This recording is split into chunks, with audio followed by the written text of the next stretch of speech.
Hi hello ನಮಸ್ತೆ. ಮಧ್ಯಮ ಕುಟುಂಬದ ಆಂಧ್ರ ರೆಸಿಪೀಸ್ಗೆ ಎಲ್ಲರಿಗೂ ಸ್ವಾಗತ.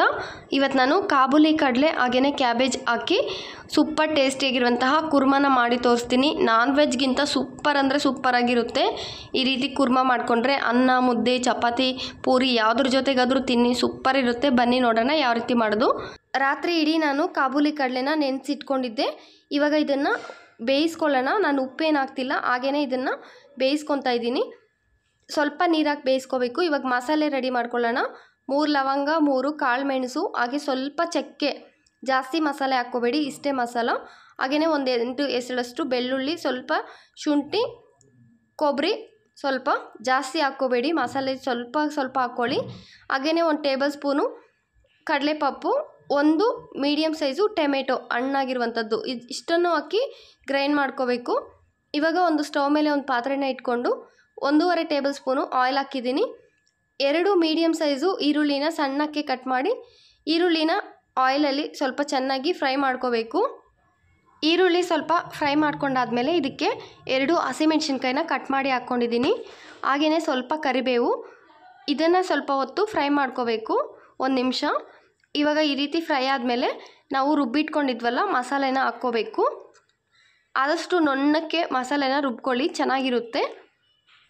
ಮಸಾಲೆ ಎಲ್ಲ ಹಾಕ್ಕೊಂಡಾದ್ಮೇಲೆ ಇದಕ್ಕೆ 1 ಟೀ ಸ್ಪೂನು ಅರಿಶಿನ ಸೇರಿಸ್ಕೊಂಡು ಇವಾಗ ಚೆನ್ನಾಗಿ ಎಣ್ಣೆಲೇ ಒಂದು 2-3 ನಿಮಿಷ ಇದನ್ನು ಫ್ರೈ ಮಾಡ್ಕೋಬೇಕು. ಈ ರೀತಿ ಫ್ರೈ ಮಾಡ್ಕೊಳ್ಳೋದ್ರಿಂದ ನಮಗೆ ಕುರ್ಮ ಟೇಸ್ಟು ತುಂಬ ಚೆನ್ನಾಗಿರುತ್ತೆ. ಹಸಿ ಸ್ಮೆಲ್ ಅನ್ನೋದೇ ಏನೂ ಇರಲ್ಲ.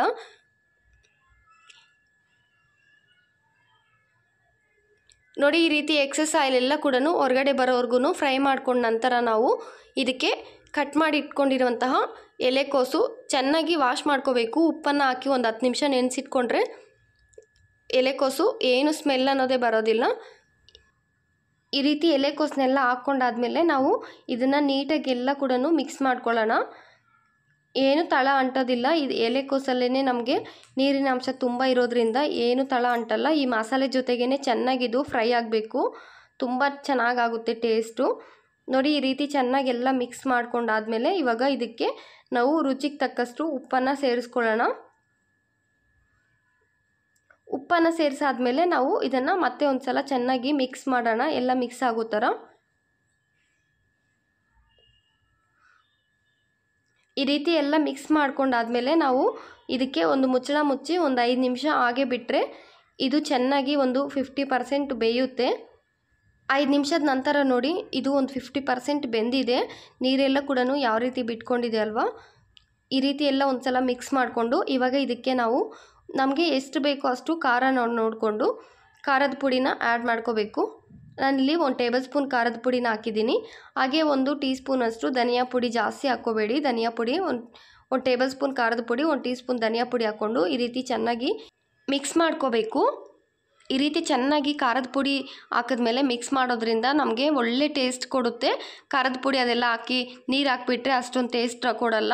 ಇವಾಗ ನೋಡಿ, ನಾವು ಬೇಯಿಸಿಟ್ಕೊಂಡಿದ್ವಲ್ಲ ಕಾಬೂಲಿ ಕಡಲೆ, ಸ್ವಲ್ಪ ನೀರನ್ನು ಹಾಕಿ ಬೇಯಿಸ್ಕೋಬೇಕು. ಆ ನೀರು ಸಮೇತ ನಾವು ನುಣ್ಣಕ್ಕೆ ಬೇಯಿಸ್ಕೊಂಡಂತಹ ಕಾಬೂಲಿ ಕಡಲೆನ ಹಾಕ್ಬಿಟ್ಟು ಇದನ್ನು ಎಲ್ಲ ಒಂದು ಸಲ ಮಿಕ್ಸ್ ಮಾಡಿಕೊಂಡು ಉಪ್ಪನ್ನು ಒಂದು ಸಲ ಚೆಕ್ ಮಾಡಿ ಲಾಸ್ಟಲ್ಲಿ ನೋಡಿ, ಇವಾಗ ನಾನು ಕೊತ್ತಂಬರಿನ ಹಾಕ್ಕೊತಾ ಇದ್ದೀನಿ. ಈ ಕೊತ್ತಂಬರಿ ಹಾಕಿ ಎಲ್ಲ ಒಂದು ಸಲ ಮಿಕ್ಸ್ ಮಾಡಿಕೊಂಡು ಒಂದು 5-6 ನಿಮಿಷ ಇದನ್ನು ಮುಚ್ಚಳ ಮುಚ್ಚಿ ಬೇಯಿಸ್ಕೊಂಡ್ರೆ ಸೂಪರ್ ಟೇಸ್ಟಿಯಾಗಿರುವಂತಹ ಕಾಬೂಲಿ ಕಡಲೆ ಹಾಗೆ ಕ್ಯಾಬೇಜಿ ಕುರ್ಮ ರೆಡಿ ಆಗುತ್ತೆ. ದೋಸೆ, ಪೂರಿ, ಚಪಾತಿ, ಮುದ್ದೆ, ಅನ್ನ ಯಾವುದ್ರ ಜೊತೆಗಾದರೂ ಸೂಪರ್ ಕಾಂಬಿನೇಷನು. ಈ ರೀತಿ ಕಾಬೂಲಿ ಕಡಲೆ ಹಾಗೆಯೇ ಕ್ಯಾಬೇಜಿ ಹಾಕಿ ತುಂಬ ಕಡಿಮೆ ಮಸಾಲೆಗಳನ್ನ ಬಳಸಿ ಈ ರೀತಿ ಕುರ್ಮನ ಮಾಡಿ ತುಂಬ ಅಂದರೆ ತುಂಬ ಇಷ್ಟಪಟ್ಟು ತಿಂತೀರಾ. ಖಂಡಿತ ನಿಮಗೂ ಇಷ್ಟ ಆಗುತ್ತೆ. ಒಂದು ಸಲ ಟ್ರೈ ಮಾಡಿ.